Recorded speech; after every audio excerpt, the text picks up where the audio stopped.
Hello, I am Michael Collins, and this is Media Focus. In this video, we are going to be looking at how gender is encoded through media language in media products. Now, when I say encoded, I'm talking about how the ideology of the producer is placed into the media product. And when I talk about media language, I'm talking about the things which make up a media product. Now, this might be things like shot types, camera angles, costume, mise-en-scene, and editing.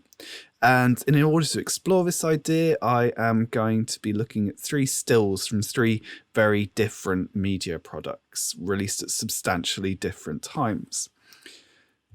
In order to explore this, we are going to be looking at the feminist theorist Liesbet van Zoonen. Liesbet van Zoonen is famous for writing the textbook Feminist Media Studies, where she explores media studies through a feminist perspective, as you might expect.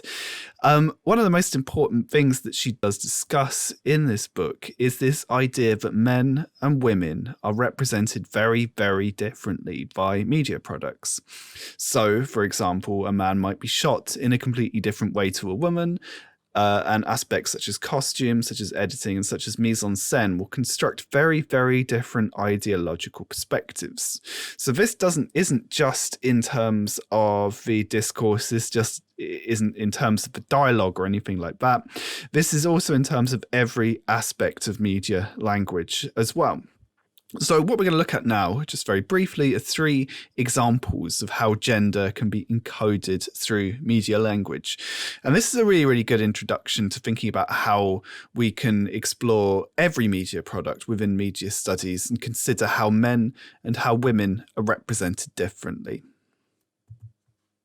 So just to point out, first of all, these three examples are highly selective. I've selected them because they are all very, very straightforward examples. They're not complicated examples, and these are potentially not complicated representations of gender. However, they do serve as excellent examples for how we can apply Liesbet van Zoonen's theory. The first example is a film from 1945 called The Big Sleep. Now, The Big Sleep is a film noir. It stars Humphrey Bogart and Lauren Bacall in the main roles. And film noir tends to focus around the darker side of life, a grim detective story, an underworld, a detective or other figure who finds himself drawn into a life of crime. The film noir genre, literally French for black film, or I guess dark film might be more apt, is also famous for introducing us to the character archetype of the femme fatale. The femme fatale, literally the deadly woman, is this irresistible yet dangerous woman who will attract the main character and lead him astray with her beauty and also with her cunning as well. The femme fatale archetype presents this anxiety which is evident within society, this idea that women are scheming and conniving and can lead men astray. And quite clearly this ideology is patriarchal in nature, and it demonstrates patriarchal hegemonic values which exist in society. So for the purpose of these exercises, we are only going to be looking at one still from each one of these media products in order to make things nice and easy. And this means essentially that we are not going to be looking at things like editing because we've just got one image, which is a little bit of a shame, but never mind. So in this still from The Big Sleep, we see Humphrey Bogart and Lauren Bacall, and instantly we might be surprised by the age difference between the two characters. Bogart is significantly older than Bacall, and this reinforces this hegemonic patriarchal stereotype that this is acceptable. Had the woman been older than the man, this might have been seen as being taboo or even unpleasant by audiences. However, at the time, and perhaps even now, this kind of age difference is very, very much accepted. This reinforces certain ideas and ideals about women as well. While Humphrey Bogart is older and presented as being attractive, Lauren Bacall is younger, and this reinforces this hegemonic patriarchal ideal that women can only be attractive when they're younger.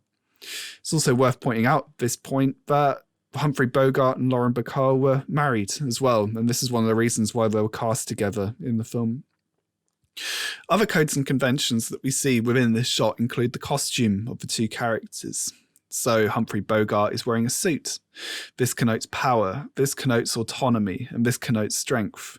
Bacall, on the other hand, is wearing a nice, soft fur. Sorry, I'm not really too up on female costumes, which connotes softness, which connotes glamour. This idea of one being active and one being passive is also further reinforced by the performance. Bogart holds Bacall in a pose which asserts his dominance over her, his hand partly caressing her face. This emphasizes his size over her, even though Bacall was actually very tall for an actor at the time. Further aspects which reinforce the binary between male and female here also includes the mise-en-scene of Bogart's tie as well, which indicates that he works, while Bacall, on the other hand, seems to be dressed in a way which indicates that she pursues leisure as opposed to an occupation. Other things we can also mention as well might be the use of colour. Black and white, extremely important for film noir, even though colour cinema existed at this stage, which emphasises the binary between light and dark, and also emphasises the difference between male and female here as well. Bacall is both alluring and beautiful, and yet she is also seductive and potentially evil as well, leading Humphrey Bogart astray. So what we have here is a very stereotypical, if old-fashioned, representation of the binary between male and female. A more recent example can be seen in the film Halloween, directed by John Carpenter. This film was released in the very late 1970s. Halloween is a slasher film, and slasher films tend to fixate on this idea of a male threat which attacks and kills and threatens young women. In this shot, we see Jamie Lee Curtis escaping from the evil villain Michael Myers as he paces around the house and tries to kill her. Her femininity is emphasized through her vulnerability. Her shirt is slightly open. Her facial expression connotes her discomfort at the situation. And the fact that she's hiding in the light demonstrates that she is vulnerable and is seeking out salvation. However, this creates a clear binary opposition with the male threat which is attacking her. Although we can only see his face in the background, he is completely enshrouded in darkness, which emphasizes his threatening nature.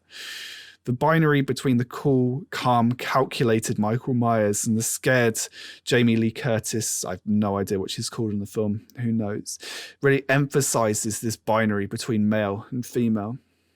One interesting thing about Halloween, however, is that Jamie Lee Curtis survives at the end of the film. She's able to beat Michael Myers eventually. However, she doesn't do so through sheer aggression, but instead she has to use her brain. And this also reinforces this binary opposition between male and female, the idea of a strong, unthinking, stupid man and an intelligent and resourceful woman. So already we can see the stereotype is starting to shift a little bit as well. These ideas, also thinking of codes and conventions, are very, very much conventional of the horror genre. Horror films are particularly popular with female audiences, and this is something which became very, very much apparent after the slasher boom of the late 70s, and in particular the 1980s. And in general now, horror films are primarily targeted towards female audiences. In this third image here, we see, probably aware of this video, it was very, very famous at the time, although it's like 10 years old now. This still is from a music video to the song Blurred Lines by Robin Thicke.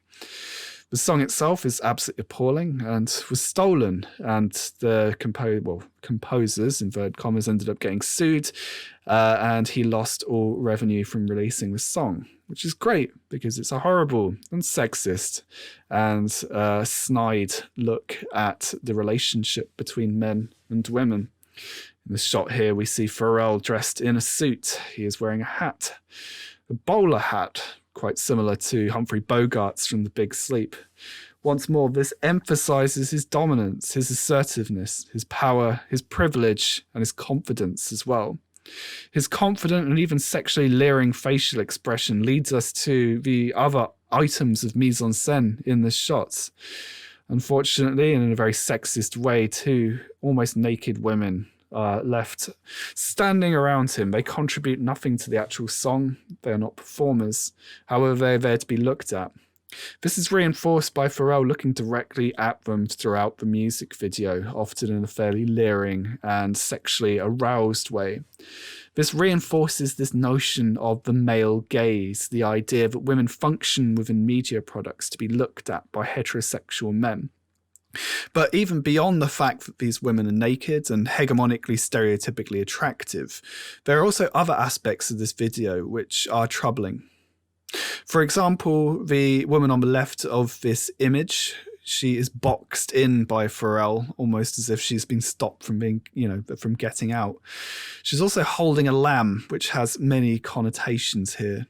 One is the lamb is the connotation of purity, of innocence, which reinforces this patriarchal, dominant, ideological idea that women can only be sexually desirable if they are virgins.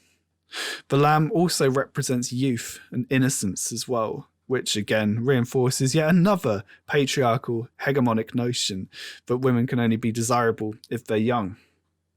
Throughout the music video, the women romp around, generally play with toys and other things.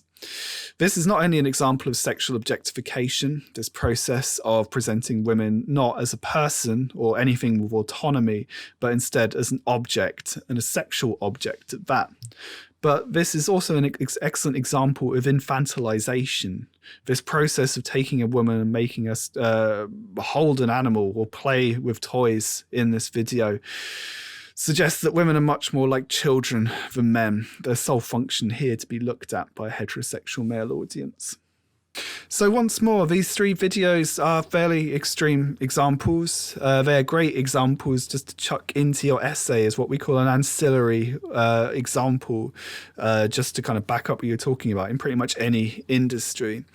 It's also worth pointing out that I've deliberately picked three very straightforward and often very sexist examples as well.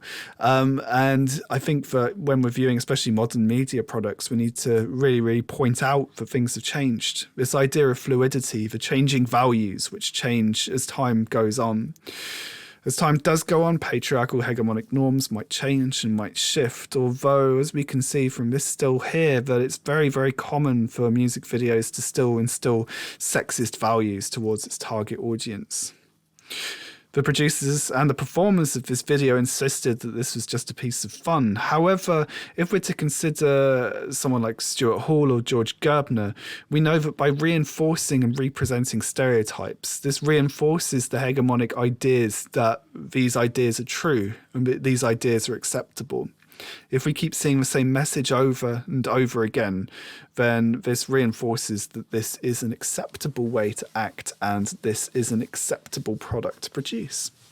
Or perhaps you completely disagree with me. Perhaps it is just a bit of fun. Who knows? You need to make that argument in your essay.